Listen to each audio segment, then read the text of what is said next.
Hi, everybody. Joe Cioffi here. Weather in 5 days in 5 minutes. The Joe and Joe Weather Show podcast tonight at 7:35 p.m. We've got a lot going on across the United States, so be sure to tune in. In the meantime, let's go over a few things. And we've got heat advisories, and we also have excessive heat warnings that are starting to go up over various areas in New England and western Pennsylvania, parts of Ohio and Indiana into Michigan.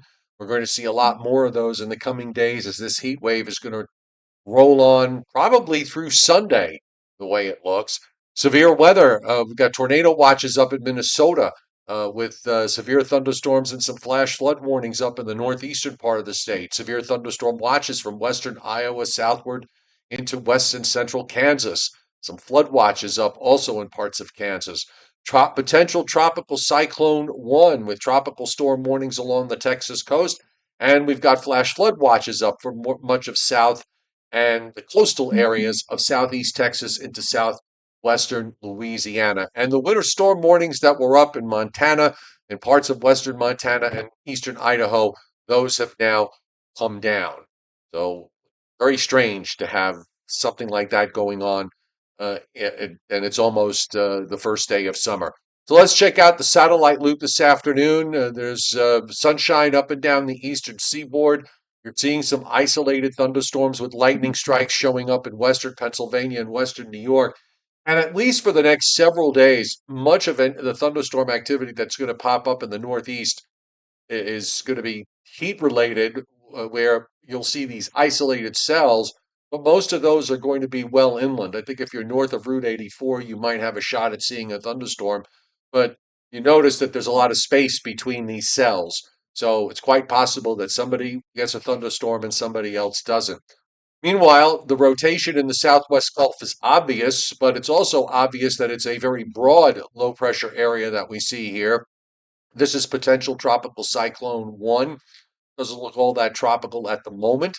It's trying to form some cloudiness near where the broad center of circulation is, but we don't see a lot of convection here. You don't see a lot of lightning strikes going on. So at least for now, I don't expect that the Hurricane Center is going to upgrade this to a tropical storm this evening.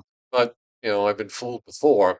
But bottom line is, the center of this is going to go turn westward and go into Mexico, well south of the U.S. Mexico border. However, the heavy rains are going to be well to the north of the center, and they're going to come in off the Gulf of Mexico and into south and parts of, excuse me, coastal southeast Texas. And in those areas, they're going to see 5 to 10 inches of rain or more. We're going to go over that in just a moment. On the radar late this afternoon here, this is at 3, coming up on 3:50 5 p.m. Eastern Time. Scattered cells in the Northeast into the areas of Pennsylvania down into West Virginia. We've got a cluster that's in Northeast Ohio. We've had a few severe thunderstorm warnings there. You're seeing activity up in northern Minnesota and a squall line that runs from southwest Minnesota down into north central Kansas. Some showers from southern Illinois southward down to Louisiana, and then we've got some heavier showers starting to build in the Gulf of Mexico that are turning westward, and this is what's going to be moving into Texas tonight. Still some rain and even some leftover snow in the higher elevations in Montana and Idaho, in the northern parts of those states, and it's doing not much of anything at all in the west and across much of the southwest. The Storm Prediction Center's got slight risk from Minnesota and western Wisconsin all the way down into West Texas. We've got a marginal risk from northern Maine southwestward through upstate New York, and then further south into western West Virginia, eastern Kentucky, Ohio, and eastern Michigan. Again, north of Route 84 is probably where you have a shot for an isolated shower or thunderstorm today. And we do have elevated tornado risk, particularly up in Minnesota, where we've got a 5% area there and also a 5% area in southwest Kansas. Tomorrow, it's marginal risks around northern Illinois, southern Wisconsin, southeastern Iowa, and northeast Missouri. Marginal risk along the Texas coast and areas inland in South Texas, as well as in Northwest Texas, northeast New Mexico, southeast Colorado, and southwestern Kansas.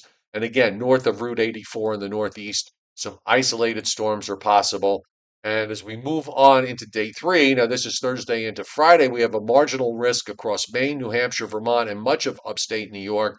And the southern edge of the general thunderstorm line gets almost to New York City. Uh, Maybe it'll wind up being a little bit further south, but even if we do get into that general area, that area of general thunderstorms, I expect that they'll be mostly scattered in nature. And as far as rainfall is concerned, we do have an important cold front that'll probably come through on late Sunday, Sunday night. So that accounts for much of the half to three quarters of an inch that you see from just north of New York City on northward into upstate New York and New England. To the south of that, we're talking about a quarter of an inch, and in some cases, even a tenth of an inch or less. 5 to 7 inches and a small pocket of 7 to 10 inches possible in South Texas and in areas inland of the coast as well, and even heavier amounts as you get down into Mexico. And we're also seeing heavy amounts of 2 to 3 inches across the northern plains and then eastward into the western Great Lakes, and an inch and a half plus that extends south from there through Iowa down into Kansas and up into western Oklahoma and northwestern Texas. So it's really the heat wave and the high offshore. And again, do we get some scattered, isolated storms that form over the next couple of days? Sure. Are you going to see them? Probably not. And temperatures, which are in the 90s this afternoon, low 90s for the most part, in the Northeast and in Pennsylvania and in New Jersey and down into Maryland, Delaware, and Virginia. They're going to be trending higher over the next couple of days. We'll probably see some mid to upper 90s around Wednesday, Thursday, and Friday, possibly even on Saturday. And there could be a few of the hot spots getting close to the 100-degree mark. The potential tropical cyclone moving inland, maybe it becomes a tropical storm before it goes inland. We'll see. With the heavy rains going on tonight and for much of Wednesday before they taper off during Wednesday night. Still some leftover rain or showers even on Thursday there. You see in the Northeast, there's a little upper trough that comes down Thursday night into Friday morning with some showers and storms in New England. They mostly fall apart as they head further south. Maybe a few gel up Friday afternoon and evening in eastern Pennsylvania to southern New England, and again Saturday afternoon and evening. But I think the best chance for showers and thunderstorms and maybe even some severe weather could be Sunday night as this cold front moves on through. And that should hopefully break the back of this heat wave. If you define a heat wave by consecutive days of 90 degrees plus, we're going to probably have six of those in a row. For coastal areas, it's going to be less. Even today, if you're right on the shore, temperatures are just in the mid to upper 70s. But there'll be a couple of days where even the coastal areas will climb up well up into the 80s to around 90 degrees. So don't forget tonight, the Joe and Joe Weather Show podcast at 7:35 p.m. Eastern Time.